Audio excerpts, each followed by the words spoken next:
Assalamualaikum warahmatullahi wabarakatuh. Salam hangat anak-anak sekalian kelas 8. Hari ini bertemu lagi di pembelajaran virtual matematika pertemuan kedua materi pola bilangan. Hari ini yang akan kita pelajari adalah 1. Membuat generalisasi dari pola pada barisan bilangan. 2. Membuat generalisasi dari pola pada barisan konfigurasi objek. Sebelum memulai pembelajaran kita pada hari ini, alangkah lebih baiknya kita mengingat materi yang telah kita pelajari pada pertemuan sebelumnya. Yang pertama, mengenai pengertian pola bilangan. Pola bilangan dapat diartikan sebagai susunan bilangan yang memiliki aturan tertentu untuk menentukan suku selanjutnya. Macam-macam pola bilangan. Banyak sekali pola bilangan yang dapat kita lihat keteraturannya dengan cara melihat dua suku terdekat. Ada yang loncat 1, ada yang loncat 2 dengan aturan baik dijumlahkan dengan bilangan tertentu, dikurangi bilangan tertentu, maupun dikali dan dibagi. Pertama, pola bilangan asli. 1, 2, 3, 4, 5, suku selanjutnya 6, 7, dan seterusnya. Yang kedua, 1, 3, 5, 7 merupakan pola bilangan ganjil. Yang ketiga, 2, 4, 6, 8 merupakan pola bilangan genap. Yang terakhir, untuk mengingat kita pada materi sebelumnya, 5 disebut suku pertama, 9 suku kedua, 13 suku ketiga, 17 suku keempat, dan seterusnya. Atau U1 sama dengan 5, U2 sama dengan 9, U3 sama dengan 13, U4 sama dengan 17, dan seterusnya sampai suku ke N atau UN. Untuk mendapatkan suku kelima pada barisan 5, 9, 13, dan 17, kita dapat melihat bahwa 9 diperoleh dari 5 tambah 4, 13 diperoleh dari 9 tambah 4, 17 diperoleh dari 13 tambah 4, sehingga suku selanjutnya atau suku kelima dari barisan tersebut akan diperoleh dengan 17 tambah 4, yaitu 21. Mari kita membahas materi yang akan kita pelajari hari ini. Pola dari konfigurasi objek. Apa sih pola dari konfigurasi objek tersebut? Pola dari konfigurasi objek adalah kita melihat pola dari suatu susunan objek yang memiliki keteraturan. Di sini kita melihat ada banyak sekali tutup botol yang susunannya tidak beraturan. Mari kita susun 35 tutup botol tersebut menjadi susunan yang berpola. Untuk yang pertama, kita akan menyusun tutup botol tersebut menjadi sebuah bentuk persegi. Seperti yang kita ketahui, persegi itu memiliki panjang sisi yang sama. Untuk pola pertama, terdapat satu buah tutup botol. Untuk pola yang kedua, terdapat 4 tutup botol. Untuk pola yang ketiga, terdapat 9 tutup botol. Untuk pola yang keempat, terdapat 16 tutup botol. Bagaimana dengan pola kelima? Perlukah kita menggambarkan banyak tutup botolnya? Oh, tidak perlu. Mari kita perhatikan. Untuk pola ke-1, terdapat 1 tutup botol. Untuk pola kedua, terdapat 4 tutup botol. Untuk pola ketiga, terdapat 9 tutup botol. Untuk pola keempat, terdapat 16 tutup botol. Bagaimana dengan pola kelima? Mari kita perhatikan lagi bentuk dari susunan tutup botol yang telah kita susun. Untuk yang pertama adalah 1 ukuran sisinya, sehingga 1 diperoleh dari 1 kali 1. Untuk pola yang kedua, memiliki panjang sisi 2, sehingga 4 dapat diperoleh dengan 2 kali 2. Untuk pola yang ketiga, memiliki panjang sisi 3, sehingga untuk memperoleh 9 adalah 3 kali 3. Untuk pola yang keempat, memiliki panjang sisi 4, sehingga untuk memperoleh 16 diperoleh dari 4 kali 4. Bagaimana dengan pola kelima? Tentulah pola kelima merupakan persegi dengan panjang sisi 5, artinya 5 kali 5, sehingga jumlah tutup botol untuk pola yang kelima adalah 25. Bagaimana dengan persegi yang memiliki panjang N? Tentulah banyak tutup botolnya adalah N kali N atau N kuadrat. Mari kita perhatikan penjelasannya lebih lanjut. Pertama, untuk pola ke-1 banyak tutup botol 1 diperoleh dari 1 kali 1, atau bisa kita tuliskan 1 pangkat 2. Untuk pola yang kedua, banyak tutupnya ada 4, diperoleh dari 2 kali 2, atau bisa kita tuliskan 2 pangkat 2. Untuk pola ketiga, banyak tutup botolnya ada 9 diperoleh dari 3 kali 3, atau kita tuliskan 3 pangkat 2. Untuk pola keempat, banyak tutup botolnya adalah 16, atau kita tuliskan 4 kali 4, sehingga kita tuliskan 4 pangkat 2. Untuk pola ke N, maka banyak tutup botolnya adalah N kali N, atau bisa kita tuliskan sebagai N kuadrat. Selain itu, kita dapat menuliskan banyak tutup botol untuk pola ke-1 adalah 1. Banyak tutup botol untuk pola kedua adalah 4. 4 dapat diperoleh dari 1 ditambah 3. Untuk pola ketiga terdapat 9 tutup botol.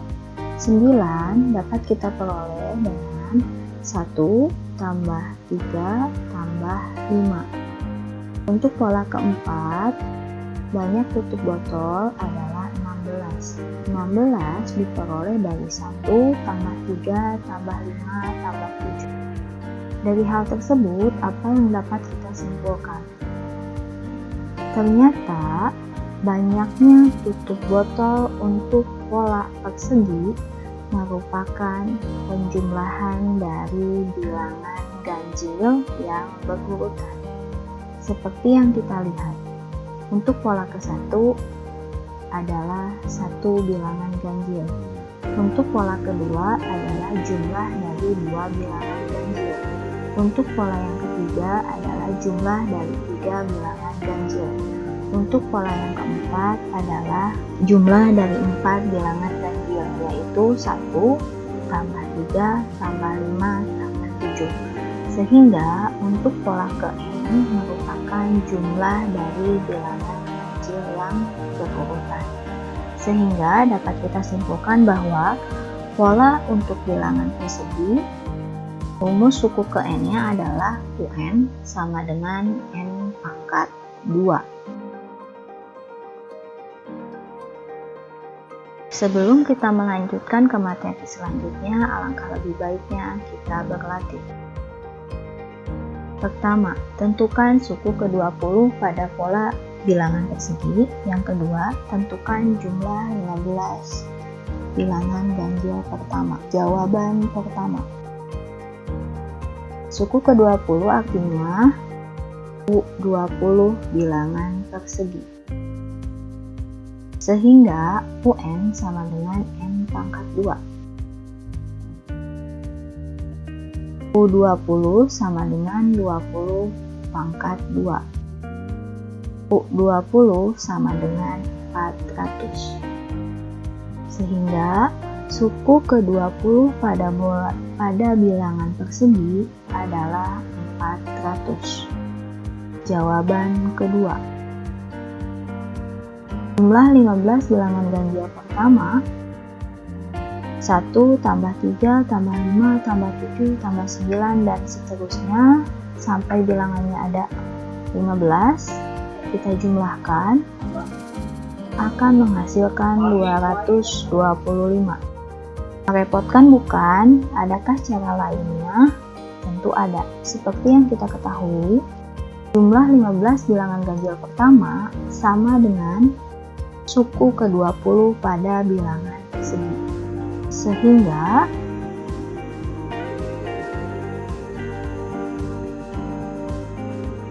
untuk mencarinya, kita dapat menggunakan rumus suku ke-15 atau U15 sama dengan 15 pangkat 2. Hasilnya 225. Mudah bukan? Dan hasilnya sama. Pola bilangan persegi panjang. Untuk susunan yang kedua, kita akan menyusun tutup botol yang kita miliki menjadi bentuk persegi panjang. Untuk pola yang pertama, terdapat 2 buah tutup botol. Untuk pola yang kedua, terdapat 6 tutup botol. Untuk pola yang ketiga, terdapat 12 tutup botol. Bagaimana untuk pola keempat? Haruskah kita menggambarkan sebanyak tutup botol yang kita miliki? Tentu tidak. Mari kita perhatikan. Pola ke-1 terdapat 2 tutup botol. Pola kedua terdapat 6 tutup botol. Pola yang ketiga terdapat 12 tutup botol. Bagaimana dengan pola yang keempat? Mari kita perhatikan lagi susunan tutup botol.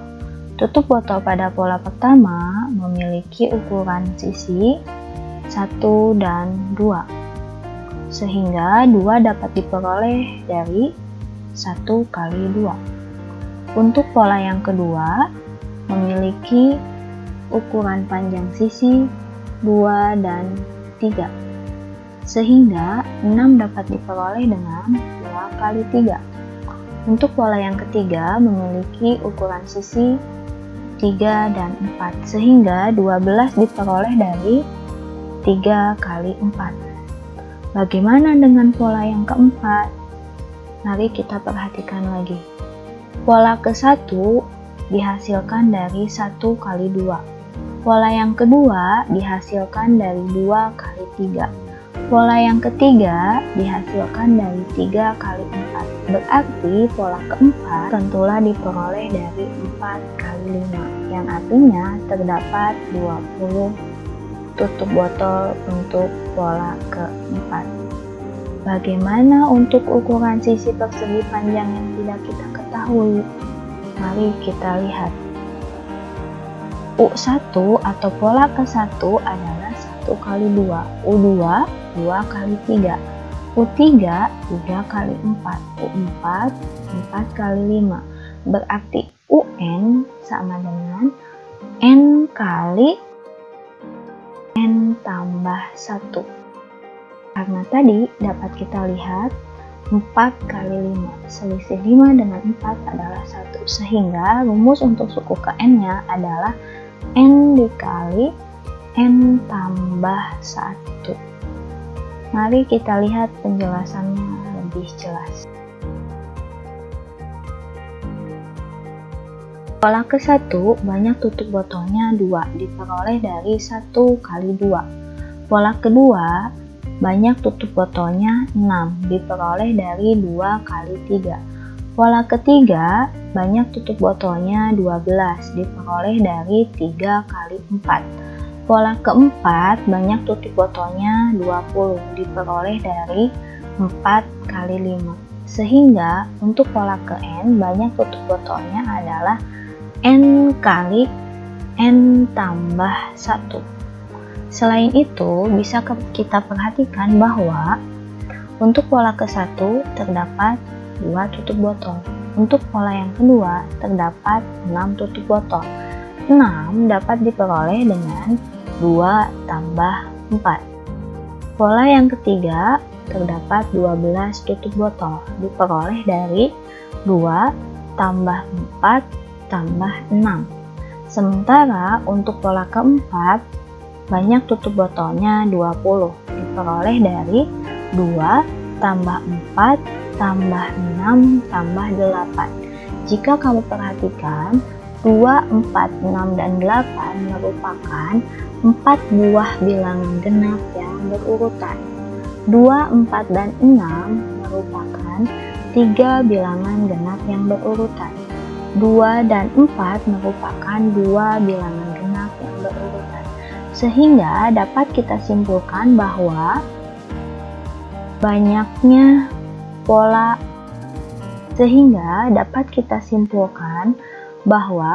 jumlah bilangan genap berurutan sama dengan suku ke N pada bilangan persegi panjang. Kesimpulannya, pola bilangan persegi panjang adalah UN sama dengan N dikali N tambah 1. Contoh, apabila yang ditanya adalah suku 10, artinya U10 sama dengan 10 kali 11. Kenapa 11? Karena 10 tambah 1. 3 adalah susunan untuk pola bilangan segitiga. Kita akan mulai penjelasan dari pola bilangan persegi panjang. Yang kamu lihat pada layar merupakan susunan tutup botol pada pola bilangan persegi panjang sebelumnya.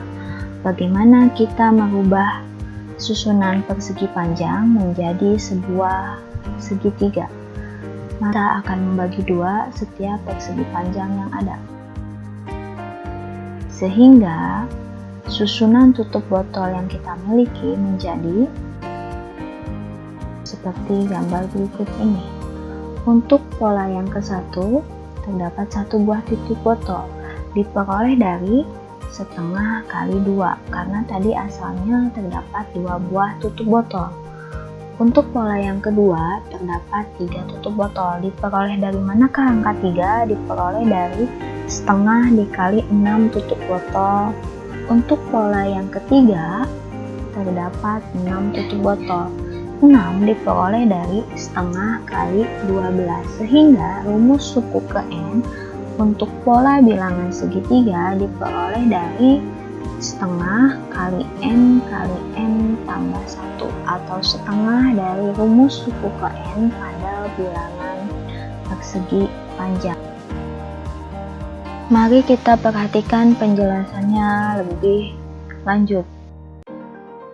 Yang pertama, pola ke-1 banyak tutup botolnya 1, diperoleh dari setengah dikali 2. Untuk pola yang kedua, banyak tutup botolnya adalah 3. 3 diperoleh dari setengah kali 6. Untuk pola yang ketiga, terdapat 6 tutup botol. 6 diperoleh dari setengah kali 12. Untuk pola keempat, banyak tutup botol adalah 10. 10 diperoleh dari setengah kali 20. Apabila kamu perhatikan, 2, 6, 12, dan 20 merupakan suku-suku pada pola bilangan persegi panjang. Sehingga dapat kita simpulkan bahwa rumus suku ke N pola bilangan segitiga merupakan setengah dari pola bilangan persegi panjang, atau jika kita tuliskan bentuk umumnya adalah setengah dikali N tambah 1. Selain itu, apabila kita perhatikan lebih lanjut, pola ke-1 banyak tutup botolnya 1. Pola kedua banyak tutup botolnya 3. Pola ketiga banyak tutup botolnya 6. Pola keempat banyak tutup botolnya 10. Apabila kita perhatikan, 3 merupakan hasil penjumlahan dari 1 tambah 2.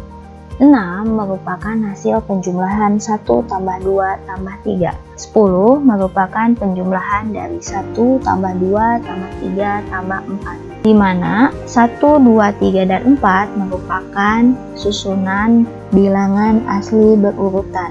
Apa yang dapat kamu simpulkan? Untuk pola keempat merupakan penjumlahan dari 4 bilangan asli berurutan. Untuk pola yang ketiga berarti merupakan jumlah dari 3 bilangan asli yang berurutan. Sehingga dapat kita simpulkan bahwa suku ke N, pola bilangan segitiga, merupakan jumlah dari bilangan asli yang berurut. Pola bilangan segitiga. Setengah dari pola persegi panjang, atau dapat kita tuliskan UN sama dengan setengah kali N tambah 1. Pola bilangan selanjutnya yang akan kita pelajari adalah pola bilangan segitiga Pascal. Pola bilangan segitiga Pascal ditemukan oleh matematikawan Perancis bernama Blaise Pascal. Ingatkah kamu pernah mempelajari mengenai segitiga Pascal ini di kelas sebelumnya atau kelas 7 ketika kalian menentukan banyaknya himpunan bagian?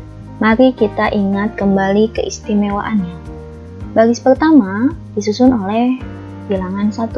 Baris kedua disusun oleh bilangan 1 dan 1. Baris ketiga disusun oleh bilangan 1, 2, 1. Baris ketiga disusun oleh bilangan 1, 3, 3, 1. Sudahkah kamu lihat keistimewaannya? Ya, sisi kanan dan sisi kiri disusun oleh bilangan 1. Kemudian, untuk bilangan selain 1 diperoleh dari manakah bisa muncul 2 dan 3? Apabila kita perhatikan, 2 diperoleh dari jumlah kedua bilangan di atasnya. 1 tambah 1 sama dengan 2. Benarkah hal tersebut? Mari kita lihat untuk baris selanjutnya. 3 diperoleh dari dua bilangan di atasnya, yaitu 1 tambah 2, 3. Untuk 3 yang ini diperoleh dari 2 tambah 1, yaitu 3. Sehingga untuk baris yang kelima, tentulah bilangannya adalah 1, 4, 6, 4, dan 1. Dan seterusnya.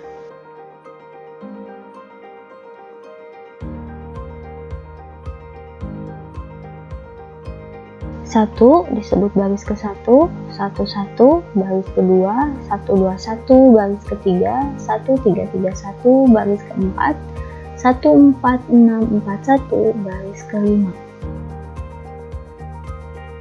Hasil penjumlahan baris ke-1 adalah 1.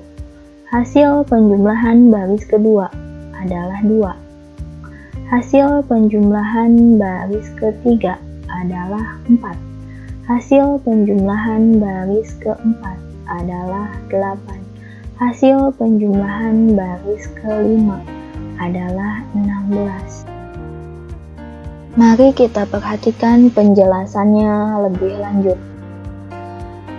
Baris ke-1, susunan bilangannya 1, jumlah bilangan 1. Baris kedua, susunan bilangannya 1, 1, jumlah bilangan 2. Baris ketiga, susunan bilangannya 1, 2, 1, sehingga jumlahnya adalah 4. Baris keempat, susunan bilangannya 1, 3, 3, 1, sehingga jumlahnya adalah 8. Baris kelima, susunan bilangannya adalah 1, 4, 6, 4, 1, sehingga jumlah bilangannya adalah 16. Dapatkah kamu melihat pola keteraturan dari jumlah bilangan pada barisan segitiga Pascal? Dapatkah kamu melihat suatu pola keteraturan dari jumlah bilangan segitiga Pascal? Mari kita perhatikan bersama.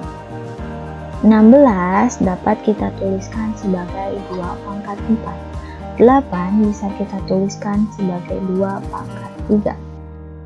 4 bisa kita tuliskan sebagai 2 pangkat 2. 2 dituliskan dengan 2 pangkat 1 dan 1 dituliskan dengan 2 pangkat 0. Mari kita perhatikan hubungannya dengan baris ke N. Apabila baris ke-1, maka jumlah bilangannya adalah 2 pangkat 0.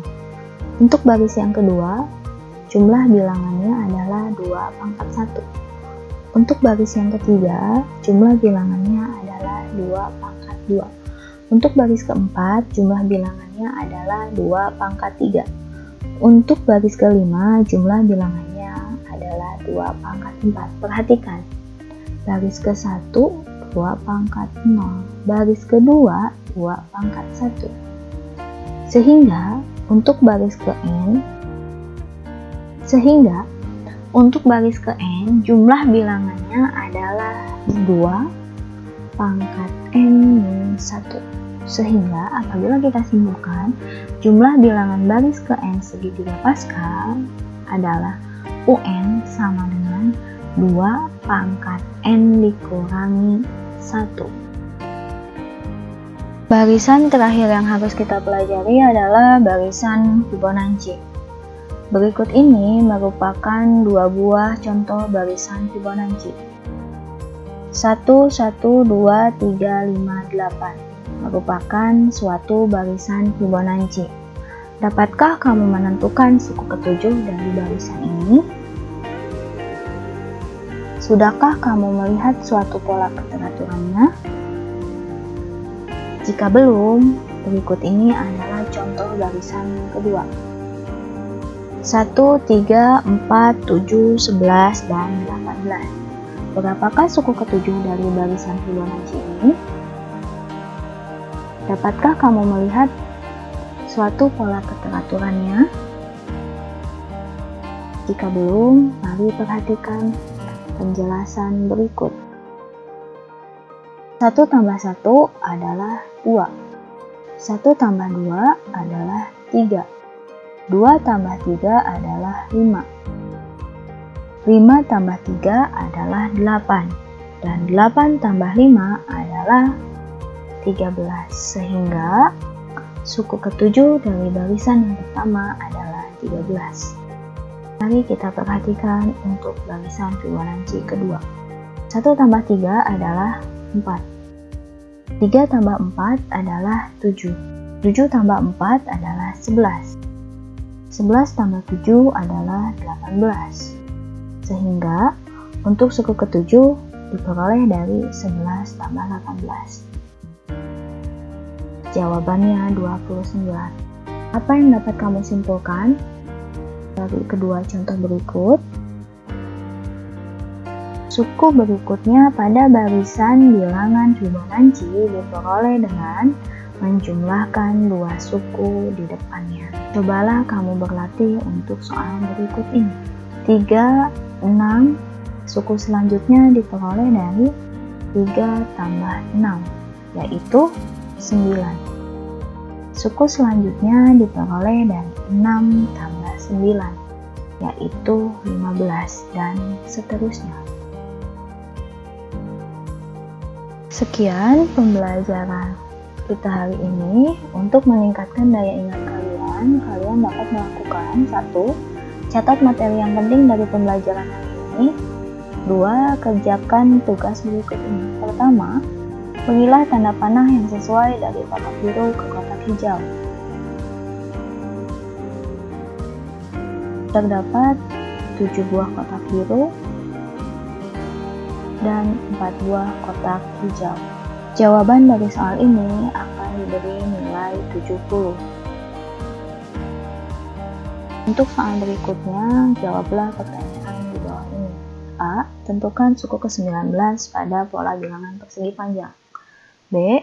Jumlah 20 bilangan ganjil pertama adalah. C. Bilangan pada baris ke-8 pola bilangan segi 3 Paskal adalah. Sehingga apabila kita jumlahkan, soal untuk yang pertama terdiri dari 7 soal, untuk soal yang kedua terdiri dari 3 soal. Sehingga total poin yang akan kamu dapat untuk pertemuan kedua ini adalah 100. Sekian pembelajaran hari ini, mohon maaf apabila ada kesalahan. Assalamualaikum warahmatullahi wabarakatuh. Tetap jaga protokol kesehatan, semoga kita selalu sehat.